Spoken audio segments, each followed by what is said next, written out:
Hello students, in this video we will see about mass of a atom.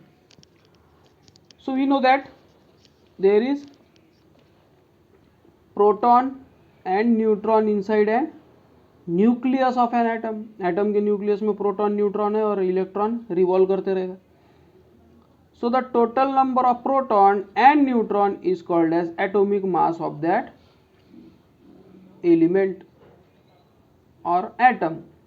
जितने proton है और जितने neutron है दोनों का plus, proton plus neutron is equals to atomic mass of that atom. उसको बोला जाएगा एटॉमिक मास नंबर. ओके. और ये प्रोटॉन और न्यूट्रॉन किसके अंदर है? न्यूक्लियस के. That's why they are known as nucleons. Okay. Proton और न्यूट्रॉन को together called as nucleons because they are present in nucleus and their addition is known as atomic mass number. After that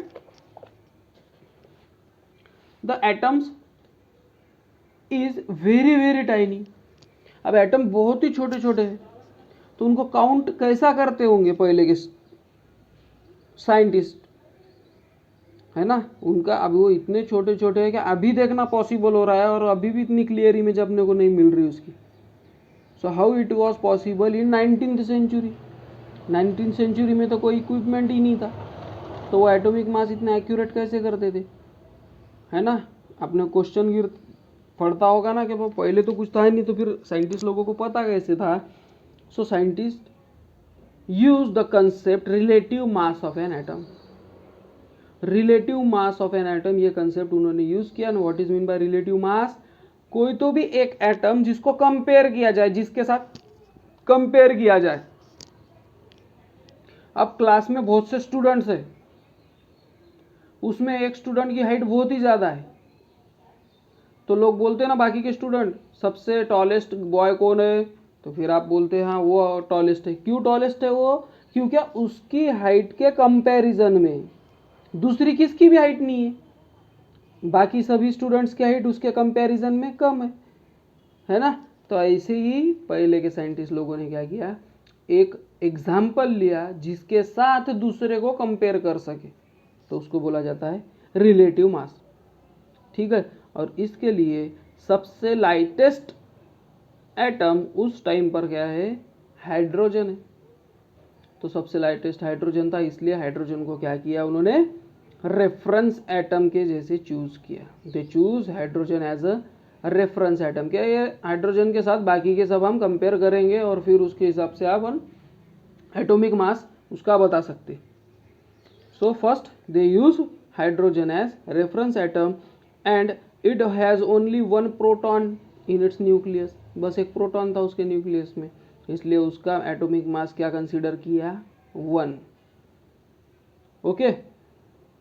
Then for example mass of nitrogen is 14 times that of hydrogen atom. अब जो nitrogen है उसका मास ये 14 times ज़्यादा है hydrogen से, इसलिए hydrogen का 1 है तो नाइट्रोजन का क्या नंबर रहेगा? Atomic mass number 14. ठीक है. अब इस टाइम पर क्या हुआ पता है क्या? कुछ एटॉमिक मासेस ये फ्रैक्शनल में आए. Fractional means point, decimal point में, डिवाइडेड बाय में. सो फिर प्रॉब्लम आ गया ना साइंटिस्ट लोगों को, क्योंकि जब तक तो होल नंबर तक था तब तक कोई प्रॉब्लम नहीं. But after fractional numbers they came in, some came in fractional numbers, so they were in confusion. So in 1961 carbon atom was called as reference atom. 19 century में हाइड्रोजन एटम को reference atom clear किया था but 1961 में carbon atom को reference atom की जैसे use किया. और why carbon atom was chosen? Because hydrogen atom failed in some cases. कुछ केसेस में फेल्ड हो गया क्योंकि क्या आने लग गया? Fractional.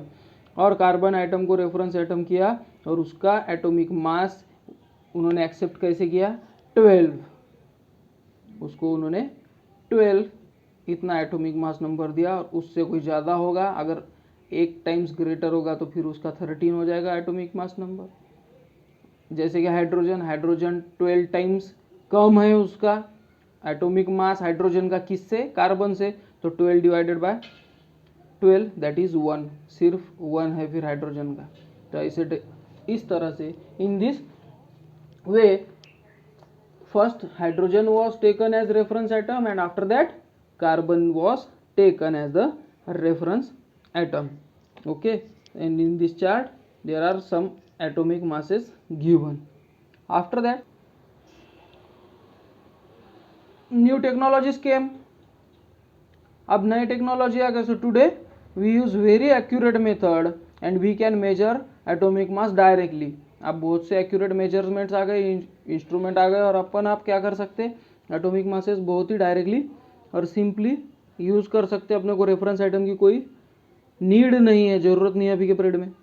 So hence instead of relative mass unified mass now be accepted. अब यूनिफाइड मास एक्सेप्ट होता है और उसको बोला जाता है Dalton and its symbol is U and 1 Dalton is 1.66053904 into 10 raised to power 27 kilogram. इतना छोटा सा एक एटम का मास इन्होंने यूज़ किया है और ये कौन सा मास है? Unified mass. Okay, so that is Dalton. After that chemical symbols and element we will see this in next video. Till then, bye.